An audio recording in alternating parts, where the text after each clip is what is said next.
வைக்கிறவர்களாக இருக்க வேண்டும். இன்னைக்கு பாருங்க, ஃபர்ஸ்ட் வீக் இன்னைக்கு தான் முதல்ல நம்ம இந்த 2026 முதல்ல சர்ச்சுக்கு வந்துக்கிறோம். இன்னைக்கு விசுவாசத்தை இயேசு மேல வச்சிடணும், அவ்வளவுதான். வேற எது மேலேயும் வைக்க கூடாது. புருஷன் மேல வைக்க கூடாது, மனைவி மேல வைக்க கூடாது, அப்பா அம்மா மேல வச்சிடக்கூடாது. நம்பிக்கை விசுவாசத்தை அவங்க மேல அன்பு வைங்க. ஆனா விசுவாசத்தை நம்பிக்கை கொண்டு போய் அவங்க மேல வைக்க கூடாது. பிள்ளைங்க மேல வச்சிடக்கூடாது. எல்லாம் என் புள்ள பார்த்துப்பான் அப்படி சொல்லிட்டு கூடாது. எல்லாம் ஆண்டவர் பார்த்துப்பார், ஆண்டவர் இருக்கிறார் எனக்கு, அப்படிதான் சொல்லணும். ஏன்னா நம்முடைய விசுவாசத்தை அவர் எதிர்பார்க்கிறார். இயேசு நாம் விசுவாசிக்கிறோமா இல்லையான்றத அவரு எதிர்பார்க்கிறார். பாருங்க, லூக்கா 18ஆம் அதிகாரத்துல 8ஆம் வசனத்துல நான் இப்படி வாசிக்கிறோம். சீக்கிரத்திலே அவர்களுக்கு நியாயம் செய்வார் என்று உங்களுக்கு சொல்லுகிறேன். ஆகிலும் மனுஷகுமாரன் வரும்போது பூமியிலே விசுவாசத்தை காண்பாரோ, விசுவாசம் அவர் காண்பாரா அப்படின்னு சொல்லி அவர் கேட்கிறாரு. இயேசுவே சொல்றாரு விசுவாசத்தை காண்பாரு. அப்ப விசுவாசம் வைக்கிறது ரொம்ப முக்கியம். பாருங்க, இன்னைக்கு இங்க வந்திருக்கிறவங்களுக்கு ஒவ்வொருத்தருக்கும் சொல்றேன், விசுவாசத்தை இயேசுவின் மேல நாம் வைக்கிறவர்களாக இருக்க வேண்டும். நம்பிக்கை அவர் மேல வைக்கணும், விசுவாசத்தை அவர் மேல தூக்கி வைக்கணும். புறம்பே தள்ளின அவனிடத்திலே இயேசு வருகிறார். இயேசு வந்து கற்றுக் கொடுக்கிறார். அப்ப அவங்க எல்லாம் உன்னை புறம்பே தள்ளி இருக்கலாம், ஆனா நான் தான் மெய்யான கடவுள் மாம்சத்துல வெளிப்பட்டு இருக்கிறேன். கடவுள் மாம்சமா வெளிப்பட்டு நான் உன் முன்னாடி நிக்கிறேன். என்ன நீ புறம்பே தள்ளிடாத, நான் உன்னை புறம்பே தள்ள மாட்டேன், என் மேல விசுவாசம் வை என்று சொல்லி அவனுக்கு அவர் கற்றுக் கொடுக்கிறதை நாம் பார்க்கிறோம். அதாவது நம்ம விசுவாசம் வைக்கிறோன்றதுல அப்படின்னா என்ன அர்த்தம் அப்படின்னு சொன்னா, இப்ப நான் பாருங்க, பல ஆண்டுகள் முன்னாடி விசுவாசத்தை கொண்டு போய் இயேசு மேல வச்சுட்டேன். நான் என்னைக்கு விசுவாசத்தை இயேசு மேல வச்சோம்னா அன்னைக்குல இருந்து என் வாழ்க்கையில் நடக்கிற எல்லாமே அவரால் தான் நடக்க போகிறது. இதை நம்பணும். நம்ம இதை விசுவாசிக்கிறவர்களாக இருக்க வேண்டும். எல்லாம் அவரால் தான் நடக்கணும். வேலை வேணுமோ அவர் தருவார், நம்ம செய்யறது செஞ்சுட்டே இருப்போம். ப்ரொமோஷன் வேணுமோ அவர் தருவார், பதவி உயர்வு வேணுமோ அவர் தருவார், சம்பள உயர்வு வேணுமோ அவர் தருவார், வியாதி நீங்கணுமோ அவர் பார்த்துப்பார், அவர் செய்வார், எல்லாம் அவர் தான் செய்யணும். என்ன விசுவாசம் அவர் மேல வைக்க கற்றுக் கொடுக்கிறார். அப்ப ஒண்ணுல நம்ம தீர்மானமா இருக்கணும், எல்லா நன்மையும் எனக்கு அவரால் வரப்போகிறது என்று வாழ கற்றுக்கொள்ள வேண்டும். அந்த மாதிரி வாழ்றீங்களா? கொஞ்சம் யோசிச்சு பாருங்க. இனிமேல் என் வாழ்க்கையில எந்த நன்மையா இருந்தாலும் சரி அவர் மூலமா வரப்போகுதுங்க. எனக்கு சுகம் அவர் மூலமா கிடைக்க போகுது, விடுதலை அவர் மூலமா கிடைக்க போகுது, குடும்ப சமாதானம் அவர் மூலமா கிடைக்க போகுது, வேலை அவர் மூலமா கிடைக்க போகுது, வருமானம் அவர் மூலமா வரப்போகுது. இனி என் வாழ்க்கையில எதுனாலும் சரி அவர் மூலமா எனக்கு வரப்போகிறது. அந்த மாதிரி வாழணும். இப்ப உங்களோட உள்ளத்துல ஒரு கேள்வி எழலாம், இயேசுவை நான் ஏன் விசுவாசிக்கணும்? அவர் விசுவாசிக்கிறதுனால எனக்கு என்ன நன்மை? இன்னைக்கு பாருங்க, ஏதாவது ஒரு லாபம் இருந்தா தான் நம்ம ஏதாவது ஒண்ணு செய்ய முடியும் இல்லையா? போய் ஒரு மாசம் பூரா வேலை செய்யறோம், லாபம் எல்லாமே செய்யறோம், அவன் சம்பளமே கொடுக்க மாட்டேன்னு சொன்னா நம்ம போய் வேலை செய்ய மாட்டோம். வேலைக்கு வரீங்களா அப்படின்னு கேட்டா எவ்வளவு சம்பளம் தருவீங்க அப்படின்னு கேட்கிறாங்க. அவர் சம்பளத்தை சொன்னா அதெல்லாம் பார்த்தாதுங்க, இன்னும் எக்ஸ்ட்ரா வேணும்னு நம்ம கேட்கிறோம். ஏன்னா நம்ம வேலை செய்ய போறது நம்ம. அப்போ ஒரு ஆதாயம் இல்லாம எதையுமே நாம செய்ய மாட்டோம் இல்லையா? இயேசு மேல விசுவாசம் வைக்கணும்னு நான் சொல்லும் பொழுது உங்களுக்கே ஒரு கேள்வி தோணும், நான் எதுக்குங்க அவர் மேல விசுவாசம் வைக்கணும்? அவர் மேல விசுவாசம் வச்சா எனக்கு என்ன கிடைக்கும்? உங்களுக்கு என்ன கிடைக்கும்ன்ற இப்ப நான் சொல்ல போறேன். அப்புறமா நீங்க டிசைட் பண்ணுங்க, இயேசு மேல விசுவாசம் வைக்கலாமா வேணாமான்றத இன்னைக்கு நீங்க டிசைட் பண்ணணும். இப்ப ஒரு வசனத்தை வாசிக்க போறேன். விசுவாசிக்கும் பொழுது என்ன நடக்குது? யோவான் சுவிசேஷம் 6ஆம் அதிகாரம் 35ஆம் வசனத்தை உங்களுக்காக நான் வாசிக்கிறேன். யோவான் 6:35 வாசிக்கிறேன். இயேசு அவர்களை நோக்கி, ஜீவ அப்பம் நானே, என்னிடத்தில் வருகிறவன் ஒரு காலும் பசி அடையான், என்னிடத்தில் விசுவாசமா இருக்கிறவன் ஒரு காலும் தாகம் அடையான். எவ்வளவு கரெக்டா சொல்லிக்கிறாரு பாருங்க. அதாவது ஏன் என் மேல விசுவாசம் வைக்கணும்னு நான் சொல்றேன். உன் கண்ணை திறந்தது பெரிய விஷயம் தான், அது இல்லைன்னு சொல்லல. எப்ப நீ பார்வை அடைஞ்சிட்ட, இவ்வளவு நாள் நீ பிச்சை எடுத்துட்டு இருந்த, இப்ப நீ பார்வை அடைஞ்சிட்ட, கண்ணு தெரிஞ்சிடுச்சு, என் மேல ஏன் விசுவாசம் வைக்க சொல்றேன்? ஏன்னா 9ஆம் அதிகாரத்துல அவர் சொல்றாரு, என்னிடத்துல விசுவாசம் வைக்கணும்னு அவர் சொல்றாரு. நீ தேவனோட குமாரனிடத்தில் விசுவாசமா இருக்கிறியா அப்படின்னு கேக்குறாரு. இன்னைக்கு உங்க ஒவ்வொருவரையும் பார்த்து அவர் கேட்கிறாரு, நீங்கெல்லாம் தேவனோட குமாரனிடத்தில் விசுவாசமா இருக்கிறீங்களா அப்படின்னு என்ன அர்த்தம்? இனிமேல் என் வாழ்க்கையில் நடக்கிற எல்லாம் அவர் தான் செய்ய போறாரு, என் வாழ்க்கையில எல்லா நன்மை எனக்கு அவரால் வரப்போகுது அப்படின்றத நான் விசுவாசிக்கிறேன் இல்லையா? ஏன் விசுவாசிக்கணும்னா, அவர்கிட்ட வருந்தால் ஒருவன் என்னிடத்தில் வருகிறவன் ஒரு காலம் பசையடையான். என்னிடத்தில் விசுவாசமா இருக்கிறவன் ஒரு காலம் தாகமடையான். அப்படி சொல்லும் பொழுது இயேசு என்ன சொல்றாருன்னா, என் மேல நீ விசுவாசம் வச்சினியா உனக்கு ஒரு குறையும் வராது, ஒரு குறையும் இல்லாம இருக்கலாம் அப்படிங்கிறாரு. நீ தாழ்ச்சி அடைய மாட்ட, உனக்கு குறைவு இருக்கவே இருக்காது. நல்லா கவனிங்க, ஒரு குறையும் இருக்காது. இயேசு மேல விசுவாசம் வச்சா ஒரு குறையும் இருக்காது. எல்லாம் கரங்களை ஊற்றி சொல்லுவோம், நான் இயேசு கிறிஸ்துவின் மேல விசுவாசம் வைக்கிறேன், எனக்கு ஒரு குறையும் வராது என்று இயேசுவின் நாமத்துல விசுவாசிக்கிறேன். விசுவாசிக்கணும், இப்படி விசுவாசிக்கணும். நல்லா இயேசுவின் மேல விசுவாசம் வச்சாக்கா எனக்கு ஒரு குறையும் வராதுன்றத நாம விசுவாசிக்கிறவர்களாய் இருக்க வேண்டும். இப்ப நான் ஒரு வசனத்தை வாசிக்க போறேன். இந்த தாழ்ச்சி இல்லாம குறைவு இல்லாம வாரத்தை பத்தி ஒரு இடத்துல சொல்லிக்குது. 23ஆம் சங்கீதத்துல நாம் இதை பத்தி வாசிக்கிறோம். 23ஆம் சங்கீதம் நமக்கு நல்லா எல்லாருக்குமே நல்லா தெரியும் இல்லையா? 23ஆம் சங்கீதம் என்ன சொல்லுது? கர்த்தர் என் மேய்ப்பராய் இருக்கிறார், நான் என்ன பண்ண மாட்டேன், தாழ்ச்சி அடைவது இல்லை அப்படிங்கிற. கர்த்தர் என் மேய்ப்பராய் இருக்கிறார் அப்படின்னும் பொழுது அதனுடைய அர்த்தம் எப்படி வருது அப்படின்னு சொன்னா, அதுல ஒரு முக்கியமான அர்த்தமும் வருது. கர்த்தர் என் மேய்ப்பராய் இருக்கிறார், ஷெப்பர்ட் அப்படின்ற வார்த்தைக்கு இன்னொரு அர்த்தமும் இருக்குது. அது என்ன அப்படின்னு சொல்லி பார்க்கும்போது, அவர் அந்த ஷெப்பர்டுன்ற வார்த்தைக்கு ஃப்ரெண்டு, பெஸ்ட் ஃப்ரெண்டு அப்படின்னு கூட அர்த்தம். அவர் யாரு? என்னுடைய பெஸ்ட் ஃப்ரெண்டு. யாரு? கர்த்தர். அவர் என்னுடைய பெஸ்ட் ஃப்ரெண்டா இருக்கிறதுனால எனக்கு எந்த குறைவும் இருக்கிறது இல்லை, எந்த குறைவும் வராது. ஏன்னா அந்த ஷெப்பர்டுன்ற வார்த்தை, கர்த்தர் என் மேய்ப்பரா இருக்கிறார், இந்த மேய்ப்பர் அப்படின்ற வார்த்தைக்கு ரா அப்படின்னு RAAH, ரா அப்படின்னு எபிரேய மொழியில வருது. அந்த எபிரேய வார்த்தைக்கு இன்னொரு அர்த்தம் என்னன்னா best friend. Best friend. The Lord is your best friend. கர்த்தர் உங்களுடைய சிறந்த நண்பராய் இருக்கிறார். அதனால எந்த குறைவும் கிடையாது, எந்த தாழ்ச்சியும் கிடையவே கிடையாது. யோவான் 15:15 கர்த்தர் சொல்றாரு பாருங்க, இயேசு கிறிஸ்து அங்க சொல்றாரு, இனிமேல் நான் உங்களை ஊழியக்காரன் சொல்லவே மாட்டேன். ஏன்னா ஊழியக்காரன்னா வேலைக்காரன். வேலைக்காரன் தன் எஜமானா செய்யறான்னு தெரியாது, ஏன்னா அவன்கிட்ட எல்லாம் சொல்லணும் இருக்க முடியாது. ஊழியக்காரன் வேற, எஜமான் வேற. இந்த எஜமான் என்னென்னலாம் பண்றாருன்னு அவன்கிட்ட சொல்ல மாட்டாரு. அதனால இனிமேல் உங்களை ஊழியக்காரன் நான் சொல்லப்பா, இனிமேல் உங்களை சிநேகிதர்னு நான் சொல்றேன் அப்படிங்கிற. உங்களை என்னையும் பார்த்து கூட சொல்றேன், நீங்கள் யார்? என்னோட பெஸ்ட் ஃப்ரெண்டு, நான் உங்களோட பெஸ்ட் ஃப்ரெண்ட் அப்படிங்கிறார். இப்ப இந்த விதத்துல யோசிச்சு பாருங்க, கர்த்தர் நம்முடைய பெஸ்ட் ஃப்ரெண்டா இருக்கிறார், கர்த்தர் நம்முடைய ஷெப்பர்டா இருக்கிறார், மெய்ப்பரா இருக்கிறார். ஒரு குறையும் இல்லை, தாழ்ச்சியும் கிடையாது. கர்த்தர் மேல விசுவாசம் வைக்கும் பொழுது அவர் சொல்றாரு, நான் தான் ஜீவ அப்பம், லைஃப் கிவிங் பிரெட். ஐ ஆம் த லைஃப் கிவிங் பிரெட். ஒருத்தன் என்கிட்ட வந்தா அவன் ஒரு காலம் பசி அடைய மாட்டான். என்னிடத்துல விசுவாசம் வைக்கிறவன் எவனோ அவன் ஒரு காலம் தாகம் அடைய மாட்டான்னா என்ன சொல்ல வர்றாருன்னா, என் மேல நீ விசுவாசம் வச்சினியா உனக்கு எந்த குறையும் இருக்காதுப்பான்ற. எத்தனை பேர் விசுவாசிக்கிறீங்க? நான் விசுவாசிக்கிறேன், ரொம்ப ஆழமா விசுவாசிக்கிறேன். நான் வெறும் படிச்சுட்டு மட்டும் இல்லை, எக்ஸ்பீரியன்ஸும் பண்ணிட்டு வந்துக்கிறேன். எனக்கு ஒரு குறையும் இல்லாம ஆண்டவர் வைக்கிறார், அவர் மேல விசுவாசம் வைக்கும் பொழுது. என்ன மாதிரி ஒரு அற்புதமான ஆண்டவர்.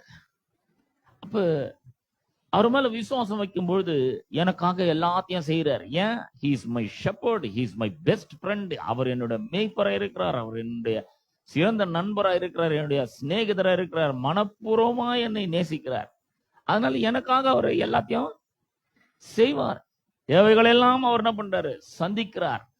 உங்களுக்காக அவர் வழிகளை திறக்கிறார். போய் முட்டிக்கிறோம், ஒரு ஒரு இடத்துலயும் போய்.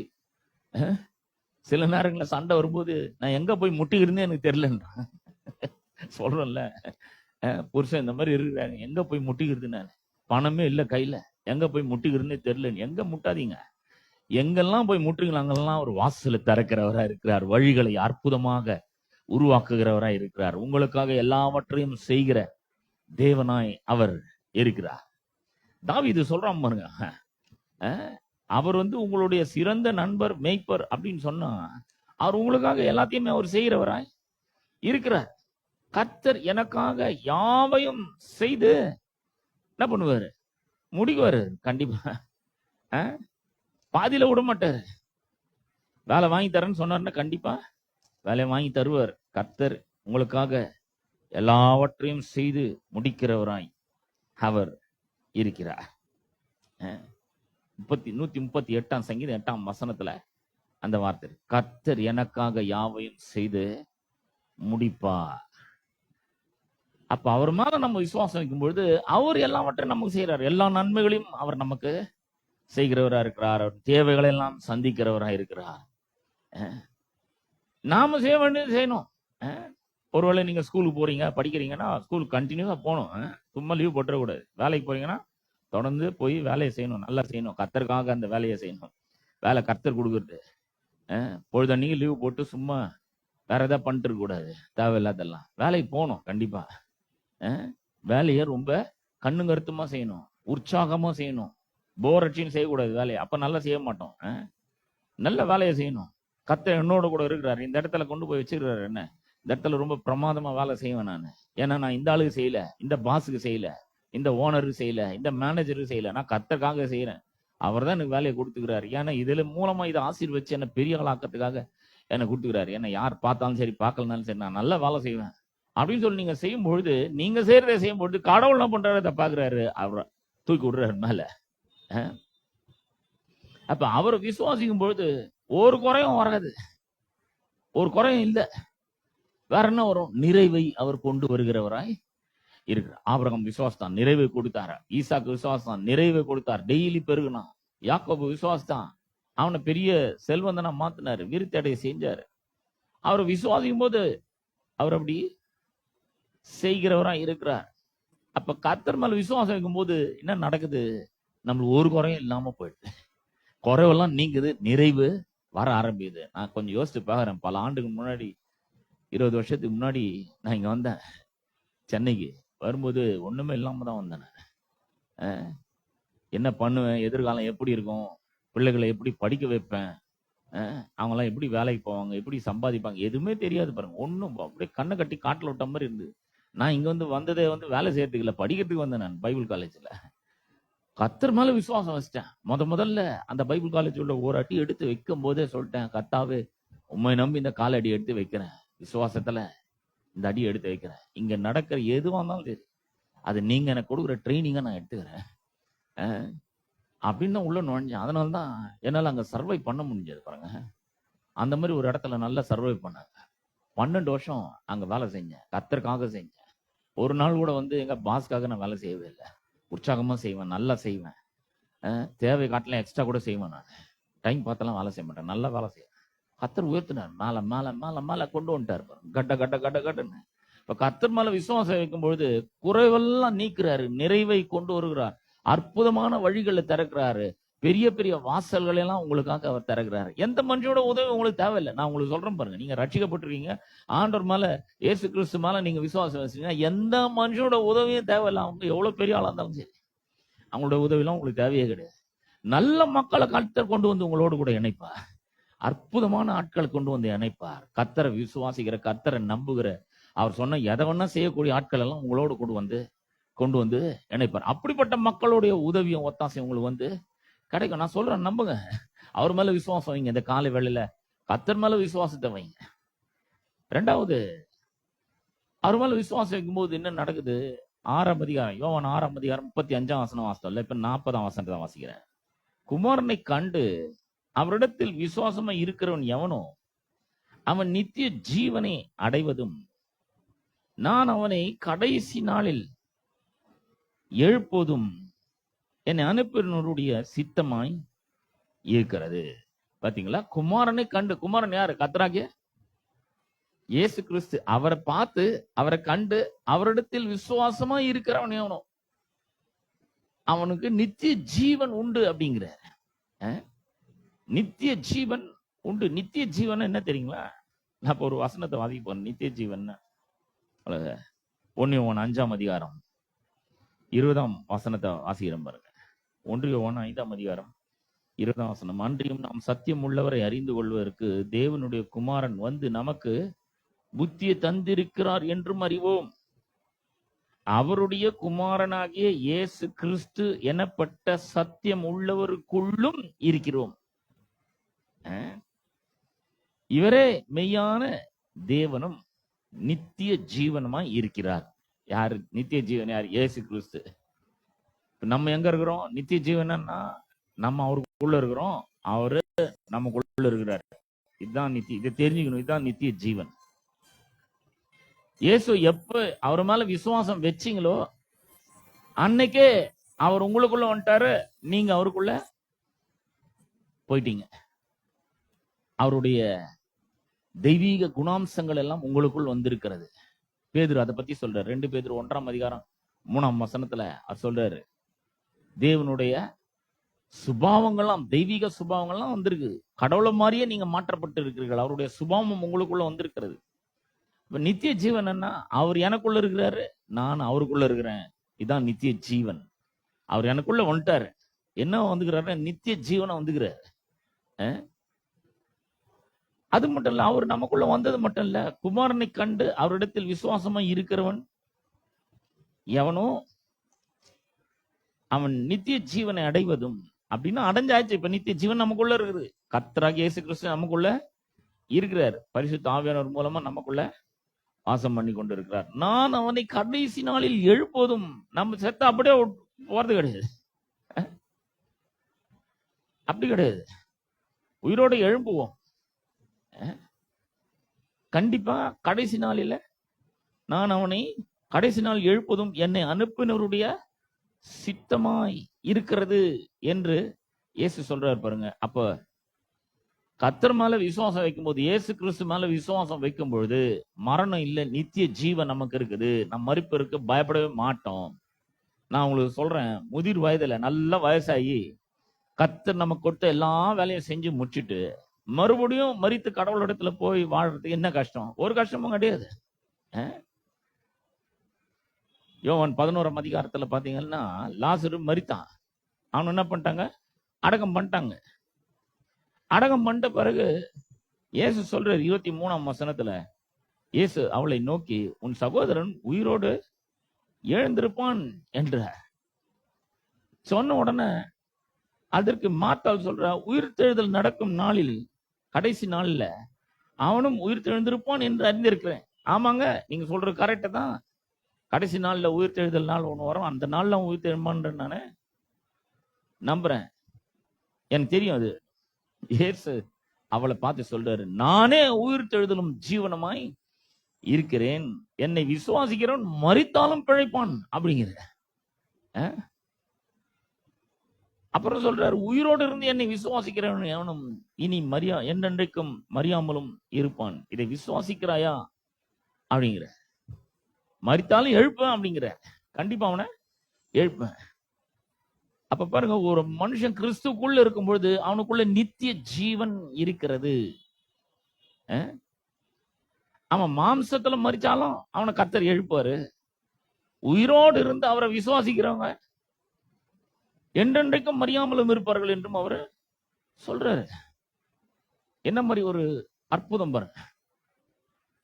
மரணத்துக்கு பயப்படவே மாட்டோம். நம்ம கிறிஸ்து நித்திய ஜீவன் நமக்குள்ள இருக்கிறார். இப்ப பாருங்க, கிறிஸ்து தான் நம்முடைய ஜீவனா இருக்கிறார். இந்த ஜீவனுக்கும் உயிர் தெழுந்த அந்த ஜீவனுக்கும் நிறைய வித்தியாசம் இருக்கு. இந்த ஜீவன் நம்ம சஸ்டெயின் பண்றதுக்கு, நம்ம வாடுறதுக்கு அந்த ஜீவன் உதவியா இருக்குது. ஆனா உயிர் தெழுந்த வல்லம் இருக்குது பாத்தீங்களா, உயிர் தெழுந்த ஜீவன், ரிசரக்ஷன் லைஃப். இந்த ரிசரக்ஷன் லைஃப் வந்து என்னன்னா கான்கரிங் லைஃப், எல்லாவற்றையும் ஜெயிக்கிற ஒரு வல்லமையாக நமக்குள்ள இருக்கிறது. ரெண்டுமே இருக்கு உள்ள. நம்ம வாழவும் வைக்குது இந்த ஜீவன். அது மட்டும் கிடையாது, இந்த ஜீவன் நம்மள எல்லாவற்றையும் ஜெயிக்கவும் வைக்குது. வியாதியை ஜெயிக்க வைக்குது, மரணத்தை ஜெயிக்க வைக்குது. மரணம் தான் கடைசி சத்துரு. வேதம் சொல்லுகிறது, பரிகரிக்கப்படும் கடைசி சத்துரு மரணம். இந்த மரணத்தையே ஜெயிக்கிற ஒரு வல்லமை இந்த உயிர் தெழுந்த ஜீவனுக்கு இருக்கிறது. இதெல்லாம் நம்மளுக்குள்ள இருக்குது. அப்ப இயேசுவின் இடத்துல விசுவாசம் வைக்கும் போது ஒரு குறையும் இருக்காது. எல்லாம் நிறைவா இருக்கும், எல்லாம் அவரால் நடக்கும். ரெண்டாவது, மரணத்துக்கு பயப்படவே மாட்டோம். மரணம் இல்ல, நித்திய ஜீவன் நமக்கு உண்டாயிருக்கிறது. அப்ப பாருங்க, இன்னைக்கு ஒருவேளை கஷ்டம் இருக்கலாம், ஆனா இயேசு விசுவாசத்தை நித்திய ஜீவன் இருக்கிறது என்பதை நாம் விசுவாசிக்கிறவர்களாக இருக்க வேண்டும். நித்திய ஜீவன்னா அவர் நமக்குள்ள வந்துட்டார், நாம் அவருக்குள்ள இருக்கிறோம். இதுதான் நித்திய ஜீவன். அவரே மெய்யான தேவனும் நித்திய ஜீவனுமா இருக்கிறார். 1 யோவான் 5:20 நம்ம வாசிச்சோம். அவருடைய தேவத்துவம்லாம் நமக்குள்ள வந்துருச்சு. அந்த சுபாவங்களெல்லாம் நமக்குள்ள கொடுத்துருக்கிற. மூணாவது, அவர் மேல விசுவாசம் வைக்கும்பொழுது இன்னொன்னு நடக்குது. என்னன்னா, யோவான் சுவிசேஷம், இதுதான் கொஞ்சம் விரிவா பார்க்கணும்னு நான் விரும்புறேன். யோவான் சுவிசேஷம் 7ஆம் அதிகாரம் 37ஆம் வசனத்திலிருந்து வாசிக்கிறேன். 37 39 வரைக்கும் வாசிக்கிறேன். இயேசு கிறிஸ்து மேல விசுவாசம் வைக்கும்பொழுது என்ன நடக்குது அப்படின்றது இங்க சொல்லப்பட்டிருக்குது. மூணாவது, பண்டிகையின் கடைசி நாளாகிய பிரதான நாளிலே இயேசு நின்று சத்தமிட்டு, ஒருவன் தாகமா இருந்தால் அவன் என்னிடத்தில் வந்து பானம் பண்ண கடவன். வேத வாக்கியம் சொல்லுகிறபடி, நல்ல கவனிங்க, என்னிடத்தில் விசுவாசமா இருக்கிறவன் எவனோ, பாத்தீங்களா, நம்மளை பத்தி தான் சொல்லுதாங்க. என்னிடத்தில் விசுவாசமா இருக்கிறவன் எவனோ அவன் உள்ளத்திலிருந்து ஜீவ தண்ணீர் உள்ள நதிகள் ஓடும் என்றார். விசுவாசம் வைக்கும்போது குறை இருக்காது. விசுவாசம் இருக்கும்போது எல்லா நல்ல காரியங்களும் அவரால் நடக்கிறதெல்லாம். விசுவாசம் வைக்கும்பொழுது மரணம் கிடையாது, நித்திய ஜீவன் இருக்கு. விசுவாசம் வைக்கும்பொழுது மரணத்தை பயப்பட வேண்டிய அவசியமே கிடையாது. ஏன்னா உயிர்த்தெழுந்த வல்லமை நமக்குள்ள இருக்குது, நித்திய ஜீவன் நமக்குள்ள இருக்குது. விசுவாசிக்கிறவங்களுடைய உள்ளத்திலிருந்து மூணாவது என்னன்னா, ஜீவ தண்ணீர் உள்ள நதிகள் ஓடும் அப்படிங்கிறாரு. எதை பத்தி சொல்றாரு? அடுத்த வசனமே சொல்றாரு, வேற எங்கேயும் பார்க்க தேவையில்ல, அடுத்த வசனமே சொல்றாரு. தம்மை விசுவாசிக்கிறவர்கள் அடைய போகும் ஆவியை குறித்து அவர் இப்படி சொன்னார். இயேசு மகிமைப்படாது இருந்தபடினாலே பரிசுத்த ஆவி இன்னும் அருளப்படவில்லை. அப்ப இவர் எதை பத்தி சொல்றாரு? நதிகள் ஓடும் சொல்றது எதை பத்தி சொல்றாருன்னு சொன்னா, அவரு பரிசுத்த ஆவியானவர் பத்தி சொல்றாரு. ஒரு நதி உண்டாகி ஓட ஆரம்பிக்குது. இயற்கையில ஒரு நதி உண்டாகி ஓட ஆரம்பிச்சு என்ன ஆகுது? விவசாயம்லாம் நல்லா செழிக்கும். ஆனா தேவன் உண்டாக்குற இந்த நதி, அந்த தண்ணீரின் விளைவா பாத்தீங்கன்னா பொண்ணு விளையத்தக்க பூமியா மாறிடுது. உள்ளத்திலிருந்து, நம்முடைய உள்ளத்திலிருந்து பாயிற நதி வந்து எப்படி ஆகும் அப்படின்னு சொன்னா, அது ஆட்களை, சாதாரண ஆட்களை பொண்ணை போல மாத்திடும். ஆளே மாறிடுவாங்க, அந்த மாதிரி ஆக்கிடுவாங்க. இப்போ ஒரு சில இடங்கள்ல இதை பத்தி சொல்லிருக்குது. இங்க வந்து முழுமையா சொல்லலை. இங்க வந்து விசுவாசிக்கிறவனுடைய உள்ளத்திலிருந்து ஜீவ தண்ணீர் உள்ள நதிகள் ஓடும் சொல்லிக்குது, பரிசுத்த ஆவியானவர் பத்தி சொல்லிக்கிறது. ஆனா இந்த நதி பத்தி வேற சில இடங்கள்லயும் சொல்லப்பட்டிருக்கு. சங்கீதம் 46ஆம் சங்கீதத்துல கூட நாம அந்த நதியை பத்தி வாசிக்கிறோம். 46:4, ஒரு நதி உண்டு, அதன் நீர்கால்கள் தேவனுடைய நகரத்தையும் உன்னதமானவர் வாசம் பண்ணும் பரிசுத்த ஸ்தலத்தையும் சந்தோஷிப்பிக்கும். இந்த நதி ஓடும் பொழுது முதல்ல வர்றது என்னன்னா சந்தோஷங்க, பயங்கரமான சந்தோஷம் இருக்கும். உள்ளத்திலிருந்து நதி பாயுது பாருங்க. வாழ்க்கையில என்ன நடந்தாலும் சரி, சந்தோஷம் மட்டும் போகாது. நீங்க நல்லா யோசிச்சு பாருங்க. அப்போஸ்தலனாகிய பவுல அநேக அடிக்கிறாங்க. பவுலும் சீலாவும் சிறைச்சாலையில போய் மாட்டிக்கும் பொழுது கை காலெல்லாம் தொழு மரத்துல மாட்டி, சங்கிலி மாட்டி வச்சு சம்மட்டி அடிக்கிறாங்க. ஆனா சந்தோஷம் போல. அவங்களுடைய சரீரத்துல இருந்த சுகத்தை, பலன் எல்லாம் எடுக்கிறாங்க. ஆனா சந்தோஷத்தை எடுக்க முடியல. நடுராத்திரில பவுலும் சீலாவும் பாட ஆரம்பிக்கிறாங்க. என்ன மாதிரி ஒரு சந்தோஷம் பாருங்க. சந்தோஷத்தை எடுக்கவே முடியல. நம்ம கூட இப்படிதான் இருக்கணும். உள்ளத்துல இருந்து நதி பாயும் பொழுது சந்தோஷத்துக்கு குறைவே இருக்காது. அப்புறம் இந்த நதி முதல்ல பாத்தீங்கன்னா இன்னொரு இடத்துல சொல்லப்படுது. ஆதியாகமம் 2ஆம் அதிகாரத்துல நான் வாசிக்க போறேன். சில வசனங்களை நான் உங்களுக்காக வாசிக்கிறேன். ஆதியாகமம் 2ஆம் அதிகாரத்துல 8ஆம் வசனத்தை வாசிக்கிறேன். ஆதியாகமம் 2:8 வாசிக்கிறேன். தேவனாகிய கர்த்தர் கிழக்கே ஏதேன் என்னும் ஒரு தோட்டத்தை உண்டாக்கி தாம் உருவாக்கின மனுஷனை அதுல வச்சாரு. தேவனாகிய கர்த்தர் பார்வைக்கு அழகும் புசிப்புக்கு நலமுமான எல்லா விதமான விருட்சங்களின் தோட்டத்தின் நடுவில் என்ன பண்றாரு? அவரு உண்டாக்குறாரு. அப்படி உண்டாக்குன பிறகு அவர் என்ன பண்றாருன்னா, தோட்டத்தின் நடுவில் ஜீவ விருட்சத்தையும் நன்மை தீமை அறியத்தக்க விருட்சத்தையும் பூமியிலிருந்து முளைக்க பண்ணு.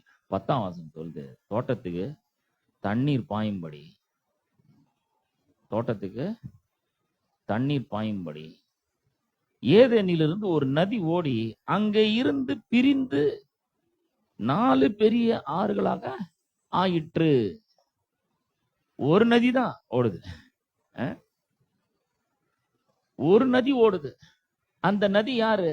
நம்முடைய தேவனாகிய கர்த்தர். அதுக்கப்புறம் இந்த ஏதேன்ல இருந்து 4 நதிகள் பிரிந்து ஓடுகிறது என்று வேதம் சொல்கிறது. முதல்ல இந்த 4 நதிகள் என்னன்னு பார்க்கலாம். முதல்ல இந்த 4ன்றது வந்து பாத்தீங்கன்னா யூனிவர்சாலிட்டி. யூனிவர்சாலிட்டினா யூனிவர்சாலிட்டி அப்படின்னு சொல்லும்பொழுது அது எல்லாத்துக்கும் அந்த முழு உலகத்துக்கும் அது பொருந்தக்கூடியதா இருக்கிறது. ஆகவேதான் பாத்தீங்கன்னா வெளிப்படுத்தல் புஸ்தகத்துல பூமியினுடைய 4 காற்றுகள் அப்படிங்கிறாங்க. பூமியின் 4 முனைகள், 4 திசைகள், 4 பாத்தீங்கன்னா எல்லா இடத்துலயும் அது வருகிறத பார்க்கிறோம். 10ஆம் வசனம் சொல்லுது, தோட்டத்திலிருந்து தண்ணீர் பாயும்படி ஏதேனிலிருந்து ஒரு நதி ஓடி, flowing from the land of delight was a river to water the garden, and from there it divided into 4 branches. முதலாம் ஆற்றுக்கு பைசோன் என்று பேர். The first river overflowing increase. பைசோன் அப்படின்னு சொன்னா என்னன்னா ஓவர்ஃப்ளோவிங் இன்க்ரீஸ். நான் ஏற்கனவே சொன்னது போல கர்த்தர் வந்து ஒரு பேரையோ ஒரு காரியத்தையோ குறிப்பிடுறாருன்னா காரணம் இல்லாம அவர் குறிப்பிடுறது கிடையாது. ஏன் பைசோன் வைக்கிறார்? பைசோன்னா இன்னைக்கு நம்ம ஒண்ணுமே தெரியுது கிடையாது. எத்த ஒண்ணு பேரை பஸ்ட்டு போயிடுறோம். கர்த்தர் அங்க என்ன வைக்கிறாருன்னா மனுஷனுக்கு ஓவர்ஃப்ளோவிங் இன்க்ரீஸை வைக்கிறார். ஃபர்ஸ்ட் நதிக்கு overflowing increase. encircles the gold laden land of Havilah. அது ஆவிலா தேசத்தை சுற்றி ஓடும். ஹாவிலா அப்படின்றதுக்கு அர்த்தம் என்ன அப்படின்னு சொன்னா, ஹாவிலா அப்படின்னு சொன்னா to cause, to grow, to give birth out of pain. அதாவது வளருவதற்கு காரணம் அல்லது வலியினோட பெற்றெடுப்பது. A stretch of sandy land. மண் சார்ந்த ஒரு நிலம். மட், சேறு. To twist or whirl in a circular or spiral manner. இங்கே நம்ம பார்க்கணும். Overflowing encircles the gold laden land of Havilah. ஆவிலாவை சுற்றி ஓடும் சர்க்கிள் அது. Be sore pained, to grieve. வேதனை, வருத்தம். Be sore pained, sorrowful, tremble, பயப்படுறது, கவலைப்படுறது. இது எல்லாமே பாத்தீங்கன்னா எதை குறிக்குதுன்னா மனித சுபாவத்தை குறிக்கிற, மனிதனை குறிக்கிறது. ஆவிலா தேசத்தை சுற்றி ஓடுகிறது. அது அப்படியே இருக்கணும். இந்த நதி ஓடும்போது என்ன நடக்கிறது? The gold of that land is pure with many pearls and onyx found there. அங்க கோமேதக கல் இருக்கும், பித்தாலோகு இருக்கும், இதெல்லாம் இருக்குது. இந்த கோமேதக கல்லு பாத்தீங்கன்னா ஹை பிரீஸ்ட் இருக்கிறார்ல, பிரதான ஆசாரியனுடைய பிரஸ்ட் பிளேட், மார்பு கவசம் இருக்கு பாத்தீங்கன்னா, அதுல பதிச்சு இருக்குது. இதெல்லாம் அங்க தெரியுது. அங்க விளையுது, பொன் விளையுது அப்படிங்கிறார். அதாவது கடவுள்கிட்ட அந்த நதி ஓடி வருது. அந்த நதி அந்த தேசத்தை சுற்றி ஓடும், ஆவிலா தேசத்தை சுற்றி ஓடுது. அங்க பொண்ணு விளையுது, அந்த பொண்ணு நல்லது அப்படிங்கிறது. என்னன்னா ஆவிலானா பொண்ணு கிடையாது. ஆவிலா அப்படின்னு சொன்னா அது சேரு, ரொம்ப சாரோஃபுல், ட்ரெம்பிள், மட்டு, இதெல்லாம் தான் அர்த்தம். டு காஸ், டு க்ரோ, இது மாதிரிலாம் அர்த்தம் வருது. அதாவது தேவனிடத்திலிருந்து வருகிற தேவனுடைய பிரசன்னம் பெருக்கெடுத்து ஓடி வரும் பொழுது அது ஒரு சாதாரண மனிதனை கழுவி சுத்தமாக்கி அவனுக்குள்ள இருக்கிற தெய்வீக தன்மையை வெளியே பிரகாசிக்க செய்கிறதா இருக்கிற பாருங்க. இந்த நதி நாம் அவரிடத்துல விசுவாசம் வைக்கும் பொழுது உள்ளத்திலிருந்து ஜீவ தண்ணீர் உள்ள நதிகள் புறப்பட்டு ஓடுத. இது எவ்வளவு பெரிய ஒரு அற்புதத்தை செய்கிறது என்பதை கொஞ்சம் எண்ணி பாருங்க. அப்புறம் அங்க என்ன வைக்கிறாருன்னா ஓவர் ஃப்ளோவிங் இன்க்ரீஸ். பைசோன் அப்படின்னா ஓவர் ஃப்ளோவிங் இன்க்ரீஸ். இரண்டாவது ரிவருக்கு பாத்தீங்கன்னா இங்க 13ஆம் வசனம் சொல்லுது, இரண்டாம் ஆற்றுக்கு கீகோன் என்று பேர். கீகோன் அப்படின்னு சொன்னா என்ன அர்த்தம் அப்படின்னா, gushing flows through the entire land of Cush. அது எத்தியோப்பியா தேசம் முழுவதையும் சுற்றி ஓடும் அப்படிங்கிற. எத்தியோப்பியா முழுவதும் சுற்றி ஓடும். அப்ப இந்த கீகோன் அப்படின்னு சொன்னா என்ன அர்த்தம்னா, கெய்சர் அப்படின்னு அர்த்தம். கெய்சர் அப்படின்னு சொன்னா வெந்நீர் ஊற்று. முதல் ஆற்றுக்கு என்ன பேரு? பைசோன். அதனுடைய அர்த்தம்னா ஓவர் ஃப்ளோவிங், இன்க்ரீஸ். ரெண்டாவது ஆற்றுக்கு என்ன பேரு? கீகோன். கீகோன் அப்படின்னு சொன்னா வெந்நீர் ஊற்று, கெய்சர் அப்படின்னு அர்த்தம் இல்லையா? வெந்நீர் ஊற்று.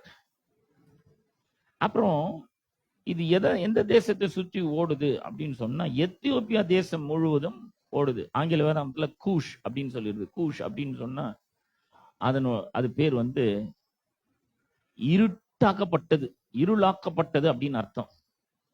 இன்னைக்கு நுபியா அப்படிங்கிற ஒரு சிவிலைசேஷன் முதல்ல வந்து ஆப்பிரிக்காவில், பண்டைய ஆப்பிரிக்காவில், இன்னைக்கு வந்து எத்தியோப்பியா, அதுல வந்து முதல் தோன்றின நாகரிகம் பேர் வந்து நுபியா நாகரிகம். அதை குறிக்கிறதா இருக்கிறது. கூஷ் அப்படின்னு சொன்னா டார்க்கண்டு, மொத்தம் இருட்டு மயமாக்கப்பட்டது அப்படின்னு அர்த்தம். அது எத்தியோப்பியா தேசத்தை சுற்றி ஓடுகிறது. மூணாவது ஆற்றுக்கு பாத்தீங்கன்னா இதக்கேல் என்று பேர். அது அசீரியாவுக்கு கிழக்கே ஓடும். இதக்கேல் அப்படின்னு சொன்னா டைக்ரிஸ் அப்படின்னு அர்த்தம். இந்த ஆங்கில வேதாமத்துல நான் அந்த 13ஆம் வசனத்தை வாசிக்கிறேன் பாருங்க. ஆங்கில வேதாமத்துல வந்து இந்த இதக்கேல்லாம் வரல. அது எப்படி வந்தது? Second river gushing flows through the entire land of Cush. The third river swift flowing. Swift flowing அப்படி அதை வந்து என்ன சொல்றாங்கன்னா, ரொம்ப துரிதமாக ஓடுறது. அதாவது துரிதம். ஸ்விஃப்ட் அப்படின்னா எவ்வளவு வேகம் அப்படின்னா, ஒருத்தன் வில்லு அம்பு வச்சு இழுத்து விடுறான் பாருங்க. அப்படி போகும்பொழுது, அந்த விடும்பொழுது அந்த அம்பு போது பார்த்தீங்களா, வேகமா போத அது சோழ அதுதான் வந்து அவ்வளவு வேகமா பாயக்கூடியது. Flows east of Assyria.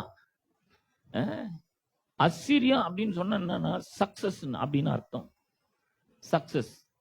அசீரியானா Azure அப்படின்னாக்கா சக்சஸ்ன்னு அர்த்தம். 4ஆம் ஆற்றுக்கு ஐபிராத்து என்று பேர். ஐபிராத்து அப்படின்னு சொன்னா ஃப்ரூட்ஃபுல்னஸ், ஃப்ரூட்ஃபுல்னஸ் அப்படின்னு அர்த்தம். ஐபிராத்துனா ஃப்ரூட்ஃபுல்னஸ் அப்படின்னு அர்த்தம், கனி கொடுக்கிறது. இப்ப இந்த 4 ஆறுகளையும் சேர்த்து, இந்த ஒரு நதியிலிருந்து புறப்பட்டு 4 ஆறு ஓடுது, இதெல்லாத்தையும் ஒன்னா சேர்த்து வாசிச்சா என்ன வருது அப்படின்னு சொல்லி நம்ம பார்க்கும்பொழுது, அங்க the river of God will bring overflowing increase, gush like a geyser, to swiftly bring God's people to success and fruitfulness. அதாவது இது என்ன அர்த்தத்தை கொடுக்குதுன்னா, கடவுளின் நதி நிரம்பி வழியும் பெருக்கத்தை கொண்டு வரும். ஒரு வெந்நீர் ஊற்றை போல பெருக்கெடுத்து ஓடும். ஓடி கடவுளின் மக்களை விரைவாக, துரிதமாக, சீக்கிரமாக வெற்றிக்கும் பலனுக்கும் நேராக நடத்தும். என்ன மாதிரி பாருங்க, அவர் மேல விசுவாசம் வைக்கும்பொழுது இவ்வளவு நடக்குது. The river of God will bring overflowing increase. உள்ள ஓடுது பாத்தீங்களா, விசுவாசிக்கிறவங்க உள்ளத்திலிருந்து நதி ஓடுத. அது வந்து நிரம்பி வழிகிற பெருக்கத்தை கொண்டு வந்து, அது ஒரு வெந்நீர் ஊற்ற போல பெருக்கெடுத்து ஓடக்கூடியதா இருக்கிறது. Gush like a geyser to swiftly bring God's people to success and fruitfulness. கடவுளுடைய மக்களுக்கு, அவரை விசுவாசிக்கிறவர்களுக்கு வெற்றியையும் அப்புறம் பலனையும் மிக துரிதமாக, மிக வேகமாக அது கொண்டு வரும். பாருங்க, கர்த்தர் மேல விசுவாசம் வைக்கிறது எவ்வளவு முக்கியம் பாருங்க. விசுவாசம் வைக்கலாம் அதெல்லாம் நடக்காது. விசுவாசம் வைக்கும் பொழுது உள்ள இருந்து ஜீவ தண்ணீர் உள்ள நதிகள் புறப்பட்டு ஓடும். சந்தோஷத்தை நம்முடைய வாழ்க்கையிலே அது கொண்டு வருகிறதா இருக்கிறது. ஓவர்ஃப்ளோவிங்க கொண்டு வருகிறது, சக்சஸ கொண்டு வருகிறது, ஃப்ரூட்ஃபுல்னஸ கொண்டு வருகிறது. ஒரு வெந்நீர் ஊற்ற மாதிரி அது பெருக்கெடுத்து ஓடி தேவனுடைய ஜனங்களுக்கு மிகப்பெரிய ஒரு பலனையும் மிகப்பெரிய ஒரு வெற்றியையும் அது கொண்டு வருகிறது. துரிதமாய் கொண்டு வருகிறது. அதாங்க ரொம்ப முக்கியமானது. இதற்கெல்லாம் அப்படின்னு சொன்னா ஸ்விஃப்ட்லி ஃப்ளோவிங், ரொம்ப துரிதமாக வெற்றியும் பலனையும் நமக்கு அந்த ஜீவ நதி கொண்டு வருகிறதா இருக்கிறது. அதெல்லாம் சும்மா பேரை வச்சு சும்மா பேர் ஒன்று வச்சுட்டு போய் 4-6க்கு ஏதாவது ஒரு பேர் வைக்கணும் இல்லை அதை கூப்பிடுறதுக்கு. அதனால ஏதோ ஒரு பேரை வைக்கணும், பாலாறு அப்படின்னு வைக்கலாம். நான் வச்சாரு இல்ல, எல்லாத்துக்குமே ஒரு மீனிங் இருக்கு. பைசோன் அப்படின்னா எப்படி வருது பாருங்க. பைசோன் ஓவர்ஃப்ளோவிங் இன்க்ரீஸ். அந்த ஆத்துக்கு பேரு அதுதான். இப்ப மனிதனுடைய வாழ்க்கை கஷ்டத்திலையும் நஷ்டத்திலையும் வருத்தத்திலையும் வேதனையிலையும் கண்ணீர்லையும் கவலையிலையும் இல்லாமையிலும் வறுமையிலும் வேதனையிலும் இருக்கணும் அப்படின்றதுக்காக கடவுள் இந்த ஏதேன் தோட்டத்தை உண்டாக்கலங்க. மனிதன் ரொம்ப பிரமாதமா வாழணும், சக்சஸ்ஃபுல்லா வாழணும், ஃப்ரூட்ஃபுல்லா வாழணும். அதுக்கு வேண்டிய எல்லாவற்றையும் கர்த்தர் பண்ணி வச்சுக்கிறாரு.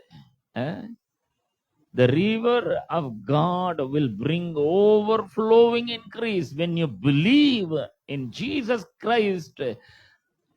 Out of your belly, rivers will flow out of your bellies. Rivers will flow. அது உங்களுக்கு ஓவர்ஃப்ளோயிங் இன்க்ரீஸை கொண்டு வரும். அதாவது கணக்கிட முடியாத அளவுக்கு பெருக்கத்தை உண்டு பண்ணும். நான் சொல்றேன், எத்தனை பேர் விசுவாசிக்கிறீங்க? இதெல்லாம் நான் விசுவாசிக்கிறேங்க, ரொம்ப ஆழமா விசுவாசிக்கிறேன். என் வாழ்க்கையில இதெல்லாம் நடக்கும். The river of God, தேவ நதி. உள்ள ஓடுறது என்ன நதி? என்ன நதி? தேவ நதி, ஜீவ நதி. சும்மா வத்தி போற நதி இல்ல, ஒரு வெயில் அடிச்சா வத்தி போற நதியா கிடையாது. தேவ நதி ஓடுது, உள்ள ஜீவ நதி ஓடுது. இந்த நதி என்ன பண்ணுகிறதுன்னா என் வாழ்க்கையில ஓவர் ஃப்ளோவிங் இன்க்ரீஸை கொண்டு வருகிறது. கணக்கிட முடியாத ஒரு பெரிய பெருக்கத்தை கொண்டு வருகிறதா இருக்கிறது. தேவ நதி நிரம்பி வழியும் பெருக்கத்தை கொண்டு வரும். நிரம்பி வழிகிற பெருக்கம், ஓவர் ஃப்ளோயிங் இன்க்ரீஸ். எல்லாம் சொல்லுங்க, நான் எல்லாம் சத்தமா தான் சொல்லுங்க, நான் கர்த்தராகிய இயேசுவினிடத்துல விசுவாசம் வைக்கிறேன். அதனால என்னுடைய உள்ளத்திலிருந்து தேவ நதி புறப்பட்டு ஓடும்னு அவர் சொல்லி இருக்கிறாரு. அதை விசுவாசிக்கிறேன். இந்த தேவ நதி நிரம்பி வழியும் பெருக்கத்தை என்னிடத்தில் கொண்டு வருகிறது. ஒரு வெந்நீர் ஊற்ற போல பெருக்கெடுத்து ஓடி என்னை வெற்றிக்கு நேராகவும் பலனுக்கு நேராகவும் வழி நடத்துகிறது. இந்த வெற்றி எனக்கு வெகு சீக்கிரத்துல வந்து கிடைக்கிறது. எல்லாம் கரங்களை தட்டி தேவனை மகிமைப்படுத்தும். சும்மா கிடையாது இந்த தேவ நதி ஓடுறது. சும்மா ஒரு உள்ளத்துல இருந்து தேவ நதி புறப்பட்டு ஓடணும் விளையாட்டுக்காக சொல்றாரு கிடையாதுங்க. நல்லா இருக்கணும். நீங்க நான் சொல்றேன் 2025 இந்த குறைவு தாழ்ச்சி வருத்தம் வேதனை எல்லாம் முடிஞ்சு போச்சு, அவ்வளவுதான். வெறும் பெருக்கம் தான், நிரம்பி வழிகிற பெருக்கம். 2026 பெரிய ஒரு நிரம்பி வழிகிற பெருக்கமா இருக்கும். கண்டிப்பா எதுக்கும் குறைவே இருக்காது. ஏன்னா உள்ள தேவ நதி ஓடிட்டே இருக்குது. அது சும்மா லேசா ஓடல, அது கொதிக்கிற வெந்நீர் ஊற்று மாதிரி இருக்குது. அது பாட்டுக்குன்னு ஸ்விஃப்ட்லி ஓவர் ஃப்ளோவிங். அது ஓவர் ஃப்ளோவிங் இன்க்ரீஸை கொண்டு வருது ஒவ்வொருடைய வாழ்க்கையிலும். நான் சொல்றேன், இன்னைக்கு ஒருவேளை நீங்க இந்த சபையில இருந்து கேட்டுக்கொண்டிருக்கலாம், இல்ல யூடியூப் ஃபேஸ்புக் மூலமா கேட்கலாம், அல்லது யூடியூப் ஷார்ட்ஸ் மூலமா கேட்கலாம். நீங்க எங்க கேட்டிருந்தாலும் சரி, உங்களோட வாழ்க்கையில இந்த தேவ நதி ஓவர் ஃப்ளோயிங் இன்க்ரீஸை கொண்டு வருகிறது. ஸ்விஃப்டா சக்சஸையும் ஃப்ரூட்ஃபுல்னஸையும் கொண்டு வருகிறதுங்க. அதை விசுவாசிங்க. அவர் மேல விசுவாசம் வைக்கும் பொழுது இதெல்லாம் நடக்கும்ன்றத நம்புங்க, விசுவாசிங்க. அப்படி நம்பும் பொழுது, விசுவாசிக்கும் பொழுது கர்த்தர் அப்படிப்பட்ட ஒரு பெரிய ஆசீர்வாதத்தை நம்முடைய வாழ்க்கையில அவர் கொண்டு வருகிறவராய் இருக்கிறார். அப்ப பைசோன் அப்படின்னா overflowing increase, to leap forth, to spread out, பரவுறது. அப்படியே சும்மா சாதாரணமா கிடையாது. ஓவர் ஃப்ளோயிங் இன்க்ரீஸ்னா எல்லா பக்கத்திலும் பரவணும். கர்த்தர் யாக்கோபு சொல்றார், நீ கிழக்கையும் மேற்கையும் வடக்கையும் தெற்கையும் பரம்புவாய். You will spread in all the directions. எல்லா டைரக்ஷன்லயும் நீ பரம்புன்னு சொல்ற. நான் சொல்றேன், இன்னைக்கு நம்ம இந்த ஓவர்ஃப்ளோயிங் இன்க்ரீஸ் நமக்கு வரும் பொழுது, ஜீவ நதி அதை கொண்டு வரும் பொழுது, தேவ நதி கொண்டு வரும் பொழுது, நம்ம எல்லா துறைகளிலும் கால் பதிப்போங்க. எல்லாத்துலயும் பதிப்போம் காலை. எல்லாத்துலயும் இன்க்ரீஸ் வரும். எல்லா துறைகளிலும் ஒரு பெரிய இன்க்ரீஸ் வரும். ஹாபிலா அப்படின்னு சொன்னா, நான் ஏற்கனவே சொன்னது போல, அது ஒரு மனித சுபாவமா இருக்கிறது. The overflowing increase of God's river within us uncovers the gold hidden in the mud. மண்ணுக்குள் புதைந்திருக்கிற தங்கத்தை வெளியே கொண்டு வருதுங்க இந்த ஜீவ நதி. நம்ம நினைச்சுக்கிறோம், நான் ஒரு சாதாரண மனுஷங்க, என்னால என்ன பண்ண முடியும்னு நினைக்கிறோம். இல்ல, இந்த ஜீவ நதி உள்ள ஓடுது, தேவ நதி உள்ள ஓடுதுன்னா, இந்த தேவ நதியும் ஜீவ நதி என்ன பண்ணுது, மேலாக இருக்கிற அந்த மண்ணெல்லாம் தள்ளிட்டு உள்ள இருக்கிற கோல்ட பிரகாசிக்க செய்யுதுங்க. உள்ள கோல்டு இருக்குதுன்னா மறந்து போயிடணும். எப்படியா இதெல்லாம் நம்புறதுன்னா, கோலாருக்கு போய் பாருங்க. கோலார் கோல்டு ஃபீல்டு, கோலார் தங்க சுரங்கம், தங்கம் விளையுதுங்க. அங்க தங்கம் அங்க வெட்டி எடுக்கிறாங்க, சுரங்கன்னு இருக்குது அங்க, மண்ணுக்குள்ள தங்கம் புதைந்து இருக்கிறது பாருங்க. பிரியமானவர்களே, நான் உங்களுக்கு சொல்றேன், இந்த மேலாக இருக்கிற மனுஷனை மட்டும் பார்க்காதீங்க, உள்ள கோல்டு இருக்கு, தங்கம், பிரகாசிக்கிற தங்கம். கர்த்தர் இந்த தேவ பிரசன்னத்தை நமக்குள்ள அவர் கொண்டு வருகிறார். The flowing rivers with its gold and precious stones points to finding treasure in the river of life. A beautiful metaphor for the life of Jesus flowing within us. God's loving generosity provided man with these garden treasures. அதாவது உள்ள ஓடுற அந்த நதி, உள்ள நமக்குள்ள இருக்கிற தங்கம், அப்புறம் கோமேதக கல், இதெல்லாம் எதை காண்பிக்குன்னா, உள்ள இயேசு கிறிஸ்து என்ற ஜீவன் நதி, பரிசுத்த ஆவியானவர் மூலமா ஜீவன் நதி ஓடுறார்ல, அவர் நம்முடைய ஜீவனா இருக்கிறார். இயேசுதான் நம்முடைய ஜீவன். அவர் உள்ள ஓடுறாரு பரிசுத்த ஆவியானவர் மூலமா. அது எதை குறிக்கிறது? இயேசு கிறிஸ்துனுடைய ஜீவன் நமக்குள்ளே இருக்கிறதுக்கு அடையாளமா இருக்கிறது. அது மட்டும் இல்ல, நமக்குள்ள அது அந்த வல்லமை, அந்த நதி ஓடிக்கொண்டிருக்கிறது. அது மட்டும் கிடையாது, இது எதை காண்பிக்கிறன்னா, இந்த ஏதேன் தோட்டத்துல இவ்வளவு பெரிய பொக்கிஷங்களை கடவுள் வச்சிருக்கிறது எதை காண்பிக்கிறன்னா, மனிதனுக்கு தேவன் அவ்வளோ கொடுத்திருக்கிறாருங்க, தாராளமா கொடுத்திருக்கிறார். எவ்வளவு கொடுத்துக்கிறாருன்னு பாருங்க. நம்ம தேவனை ஒரு மாதிரி பிசினாரி மாதிரி நினைக்க கூடாது. எவ்வளவு வருஷமா கேட்டுக்கிறாங்க, ஒண்ணுமே கொடுக்க மாட்டேங்கிறாருலாம் சொல்லக்கூடாது. அவருன்னா ஒண்ணும் இல்லாதவரா? அவர் பாத்தீங்கன்னா எக்கச்சக்கமா கொடுத்துருக்கிறாரு. என்ன ஒண்ணுன்னா, இது மாதிரி வசனத்தை போதிக்கிற சபைகளுக்கு இதெல்லாம் என்னன்னு கற்றுக்கொண்டு அதை விசுவாசிக்க ஆரம்பிக்கும் போதுதான் வாழ்க்கையில் இதெல்லாம் உண்டாகும். எல்லாம் உண்டாகாது, அவ்வளவுதான். அதுக்குதான் இங்க சபைக்கு வரணும்னு சொல்றதே அதுக்காக தான். இங்க வரும்பொழுது வசனத்தை விளக்கி சொல்லும் பொழுது ஒரு பெரிய ஆச்சரியம். இவ்வளவு நாள் நமக்கு தெரியாது, இப்ப கடவுள் அதெல்லாம் சொல்லி கொடுக்குறாரு. ஒரு ஓவர் ஃப்ளோயிங் இன்க்ரீஸ் உண்டாகுது. அந்த இன்க்ரீஸை நம்ம பெற்றுக்கொள்ளணும், வாழ்க்கையில நம்ம ரொம்ப நல்லா வரணும் அப்படின்னு கடவுள் விரும்புறாரு. குறிப்பா இந்த மதுரை வயலில் இருக்கிற இந்த சபை மக்கள் செழிப்பா ஆசீர்வாதமா வரணும்னு அவர் விரும்புறாரு. அதனாலதான் உங்க காது கேட்க இதெல்லாம் சொல்றாரு.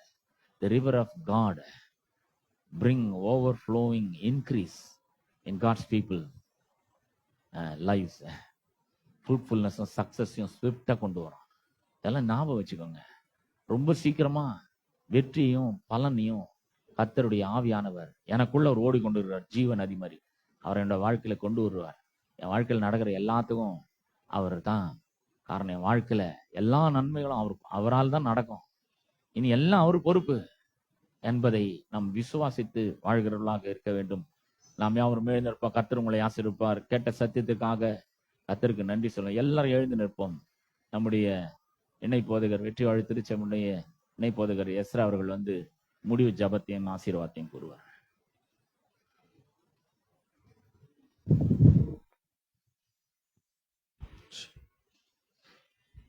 ஹல்லேலூயா. கேட்ட சத்தியத்திற்காக நாம் நன்றி செலுத்துவோம். ஹல்லேலூயா. நன்றி ஆண்டவரே, நன்றி செலுத்துகிறோம்.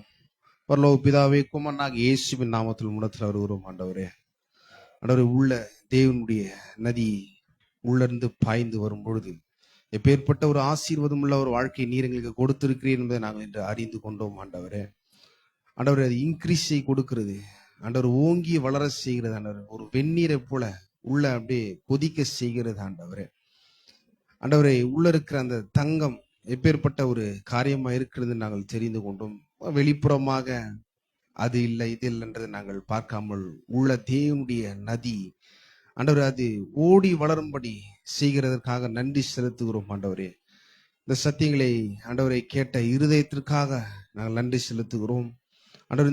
இந்த சத்தியத்தை இருதயத்துல விசுவாசிக்கக்கூடிய ஒரு திராணி உள்ள நீரங்களை மாற்றுவீராக. பரிசுத்த ஆவியானவர் நீர் எங்களுக்கு இயற்கைக்கு அப்பாற்பட்ட விதத்தில் இதை விசுவாசிக்கக்கூடிய பலனை நீர் எங்களுக்கு கொடுப்பீராக. உங்களுடைய வார்த்தை சொல்லுகிறது ஆண்டவர், விசுவாசித்தால் தேவனுடைய மகிமையை காண்பாய் என்று.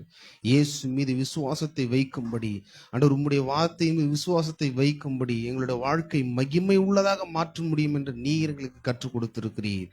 அதற்காக நன்றி செலுத்துகிறோம் ஆண்டவரே. ஒரு பெருக்கத்தினுடைய வாழ்க்கை நீர் எங்களுக்கு வைத்திருக்கிறபடியால் நாங்கள் நன்றி செலுத்துகிறோம். வந்திருக்கிறவர்களுக்காக நாங்கள் ஜெபிக்கிறோம். தேவையோடு வந்திருக்கலாம், அவருடைய தேவைகள் சந்திக்கப்படட்டும். இந்த பிரசங்கிக்கப்பட்ட வார்த்தையில் மூலியமாக பரிசுத்த ஆவியானவர் அவருடைய தேவைகள் சந்திக்கப்படட்டும். பரிபூர்ணமுள்ள ஆசீர்வாதத்தினால் அவருடைய வாழ்க்கை இருக்கட்டும் என்று இயேசுவின் நாமத்தில் நாங்கள் ஜெபிக்கிறோம் ஆண்டவர். நீர் பெரிய காரியத்தை செய்வீராக. இயற்கைக்கு அப்பாற்பட்ட காரியத்தை ஆண்டவரை நீர் செய்யும்படி நீர் எங்களுக்கு உதவி செய்வீராக. நீர் பெரிய காரியத்தை செய்ததற்காக நன்றி செலுத்துகிறோம். உம்முடைய நாமம் மகிமைப்பட்டதற்காக நன்றி செலுத்துகிறோம். தொடர்ந்து இப்பேற்பட்ட சத்தியங்களை கேட்கும்படி ஆண்டவரே ஆத்துமாக்கள் வரும்படி நீர் அவர்களை உற்சாகப்படுத்துவீராக ஆண்டவரே. இந்த கேட்ட சத்தியங்களை தன்னுடைய குடும்பத்திலும் வேலை ஸ்தலங்களிலும் தனிப்பட்ட வாழ்க்கையிலும் அவர்கள் அபியாசப்படுத்தும்படி வெற்றி பெறும்படி மேல வரும்படி நீர் உதவி செய்வீராக ஆவியானவர். ஆண்டவரை தகுந்த நேரத்தில் ஆண்டவர் வார்த்தை உண்டானது போல இது எங்களுக்கு தகுந்த நேரத்தில் ஆண்டவர் இந்த வருஷத்துல முதல் ஞாயிற்றுக்கிழமை ஆராதனையில் பேர்பட்ட ஒரு ஆசீர்வாதமான வார்த்தைகளை கேட்கக்கூடிய பாக்கியத்தை நீர் எங்களுக்கு கொடுத்தீர். அதற்காக நன்றி செலுத்துகிறோம் ஆண்டவரே. அது இருதயத்துல ஓங்கி படர வளர நீர் கிருபை பாராட்டுவீராக. உடைய நாமம் மகிமைப்படட்டும். எல்லா துதி கன மகிமை நாங்கள் உமக்கு செலுத்துகிறோம். இயேசுவின் நாமத்தில் நாங்கள் ஜெபிக்கிறோம். ஆமென். நம்முடைய கர்த்தராகிய இயேசு கிறிஸ்துவின் கிருபையும் பிதாவாகிய தேவனுடைய அன்பும் பரிசுத்த ஆவியானுடைய ஐக்கியமும் பாதுகாவலும் இன்றும் என்றும் சதா காலங்களிலும் இருப்பதாக. ஆமென். ஆமென்.